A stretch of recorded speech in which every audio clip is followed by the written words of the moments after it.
What's good, y'all? Y'all thought I wasn't here, but I am here.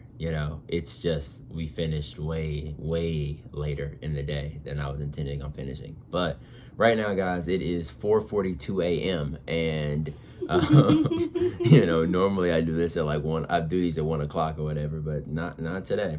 So we did. Let's talk about sales first on eBay, and we'll run through everything. All right, so we did $557.23 on eBay. We are not hitting this $600. Like, is this a sign? I only sold 12 items today. It might be a sign that, 30 listings a day is the path. Just letting you guys know. It's not just saying it. But quantity sold is we sold 12 items and our ASP was $46.44, which is like higher than ever. Mainly because we sold like 2 items for $100 today, or over $100. So they made it so that our averages were a bit higher. So no big deal. Let's run the numbers real quick and see how much cash we pull out of that. So out of that 557.23, our eBay fees is $91.35. which gives us $465.88. All right. I normally do the math in front of you guys so y'all can believe me. I'm sorry. 1 second. Let me do it again. So 557.23 minus 465.88. That's 91.35. I did the numbers backwards, but yeah, 465.88. However, when we look at my eBay tab, it's saying in processing I have 461.59. Where's the other $4? Don't know. But we take that 461.59, subtract my shipping labels from it, which is 83.78, bringing us to a final total of 377.81. On DoorDash today, we didn't really get to put in many hours since I spent the entire day sourcing pretty much, but we did manage to catch about 2 hours of dashing. It was 1 hour, 48 minutes of active time, so actively on orders, 2 hours and 17 minutes of I pressed the button to when I clicked, we're done with this. We made $34.76. We would have made $0 if I would have did my initial plan, but I decided to go out and go make a couple of bucks on Dash real quick to see, just to pump the numbers up a little bit more. So when we add that 377.81 to the 34.76, we get a final total of $412.57 made today in cash generated. We have to subtract $5 from that though. Remember yesterday how we subtracted $15 for the gas? It turns out we didn't put any gas in the car yesterday, but we did put gas in the car today. But Mariah did not put $15 in the car. She put $20 in the car. So we have to take an additional $5 off to, balance everything out. But that puts our final total at $407.57 for the day. The reason why we subtract the gas out is because you need gas in order to DoorDash in the first place. So it's like a business expense. I don't run it on my taxes as a business expense. I take the mileage, but you get what I mean. Like it's taking it out of your profit basically. So, or cash collect. I don't know. Maybe it should do it that way. Maybe they get. It doesn't matter. It does not matter. So what? Oh, you want me to put this over here? Okay. All right. So guys, I wanted to talk about my day actually. So today has been a true experience. We spent most of the day sourcing. I think I sourced from about 12 o'clock to 6 o'clock today. After I did my initial eBay work. I didn't have any pairs at home, so I wasn't able to clean or photograph any pairs beforehand. But we went out, we got a bunch of shoes. We bought 73 items today for a total cost of $554.87. Oh, we got a $4 tip on DoorDash too, remember from the last order, the pizza order. So technically we made $411.57. Hey, let's go. Almost got that extra $5 yeah, back. I almost got the $5 back. So that leaves us at $7.60 an item. So again, 554 divided by the 73 items is $7.60 an item. I did something that was unique today. I was in the thrift store and I found a Roback shirt, and I was like, "Ooh wee, this is pretty cool." These shirts sell for big money. I've heard about them. And then right beside that shirt, I found a Masters Tech polo or whatever, or Masters polo. I don't know shirts that well. So I was like, man, let me scoop this. And then I just started looking through the clothing section, trying to see if I can find any cool stuff. And I find a Harley shirt, and a couple of jackets and stuff like that. And I think that finding that Roback, whatever the brand is, finding that shirt messed up my whole day. Because it made it so that I was like, you know what I'm about to go do?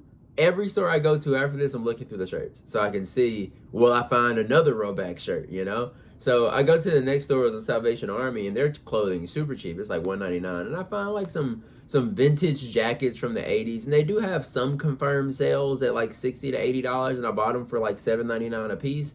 But like, what if those jackets and stuff don't sell? What if nobody wants vintage jackets, you know, from the '80s? And some of them were women's jackets. I think one of them was a men's jacket, and it's just like, dude, you probably shouldn't have bought this stuff. You know what I mean? Am I gonna make money on it? Most likely. Like, I probably spent $100 or so today on clothing, give or take. And I'm going to make that $100 back if I can just sell 2 of the items. So like the Roback and the Harley shirts will give me my money back. And I think I bought like 23 pieces of clothing or something of that sort. So I don't know, man. This is kind of leading to what the primary topic of this conversation, recap, whatever, you know. So when I was picking up a DoorDash order yesterday, we were inside of a Cane's, and I don't know if you guys can see this, but this is Cane's menu. That's it. You see, there's 4 items on their menu. I don't know if you guys know what Raising Cane's is, but it's like a chicken finger place that might be in the South, might be in other places too. I don't know. It's in other places as well. Really? Yeah. Okay, great. So they have 4 things. They have the box combo, which is 4 chicken fingers. They have their Caniac combo, which is 6 chicken fingers. The 3-finger combo, which is 3 chicken fingers. And the sandwich combo, which is 3 chicken fingers on a bun. So like, if you think about their business model, it's really just, and I was listening to a podcast where someone was explaining, as businesses start to franchise out and like go to, you know, as they start to franchise out and open up new locations, they try to simplify the business as much as they can so that it can be much easier for other people to make money or other locations to make money without the founders, you know, pixie dust on it. You know what I mean? Because we are very invested in the business, so we're able to push it further, push it harder. But you want to make it so that people who are not nearly as invested in the business are able to, you know, have similar results to you. So they simplify the business a bunch so that all of these extra things that the founder is capable of doing, you know, you can have a less skilled entrepreneur still be able to do those things and, you know, take the business as far as the franchisor is looking to take it. So check this out. If you look at their menu, the box combo is the main thing, right? A 3-finger combo is the same thing with 1 less chicken finger, right? The Caniac combo is the same thing as the box combo, but with 2 more chicken fingers.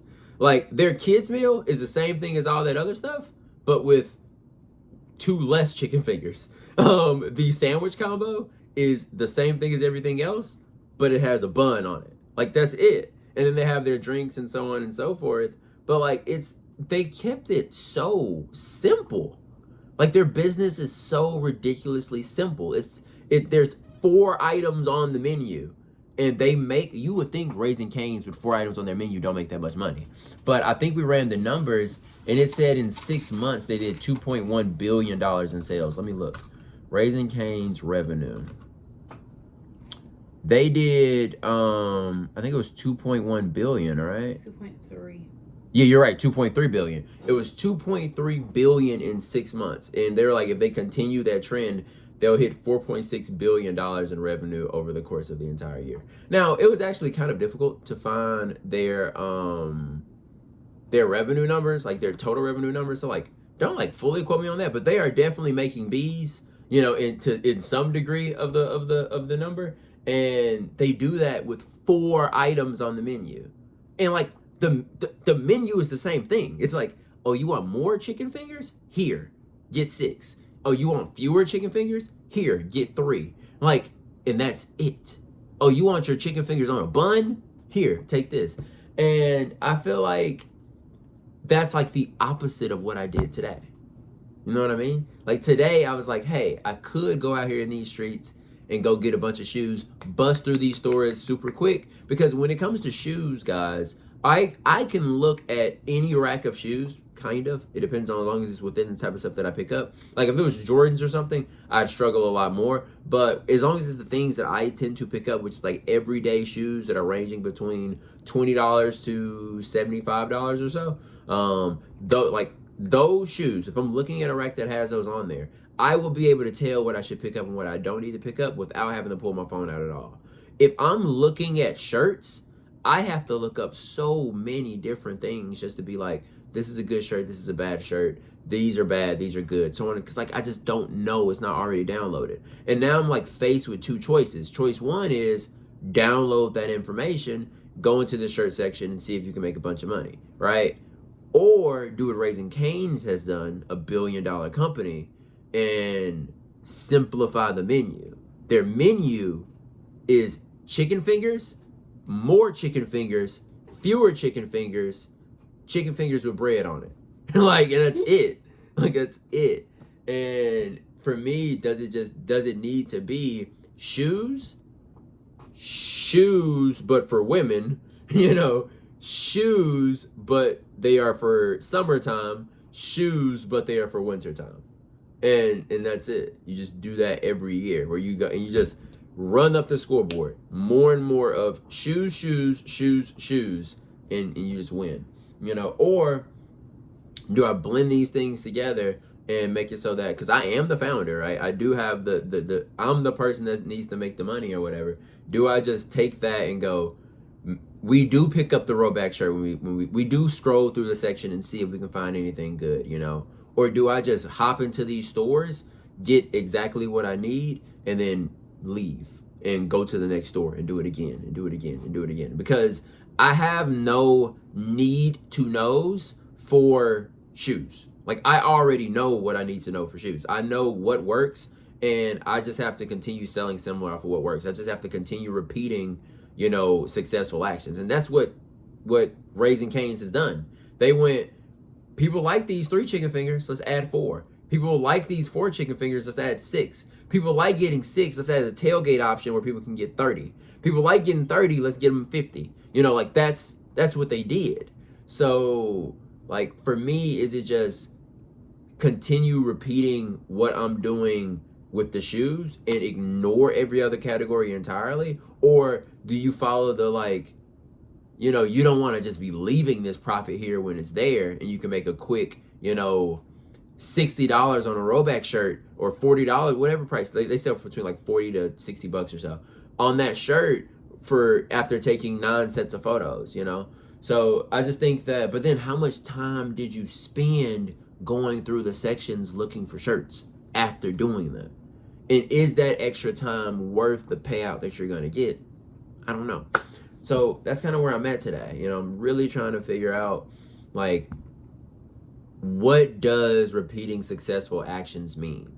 Does that mean that I can go find success in this clothing stuff too, and then sell more of that? Because, like, one of the items that I sold for $100 was an article of clothing, right? So do you do that? Or do you go, hey, we're only going to do shoes? Because the other one of the items that I sold for $100 was a pair of boots. So it's just, it has me torn a good bit, but that's kind of where I'm at for today. Thank you guys for stopping by. I did not leave y'all hanging. It was a long day, and it took a while to get everything done. So I think I ended up launching like 5 listings before the 2 o'clock deadline, and then I had to knock out the other 15 between now and then, basically. So we're here, and then I'm not gonna, like, it's not that I got no sleep. I think I slept for like an hour or so. Like, I got like an hour of sleep after we finished sourcing, because we went sourcing, then we did door dashing for until like 2 hours. Yeah, like 2-3 hours of door dashing. I think we stopped dashing at 9. No, we made it back here around like 9. No, we made it back here around like 10. It was in the 10s or so. So, because I remember starting work at 12? Was it 12 when I started? It was 12. So, no, it was 12:17. Started at 12:17. So, yeah, guys, appreciate y'all. Hope we provided some value to you, and we'll talk to you soon. Peace.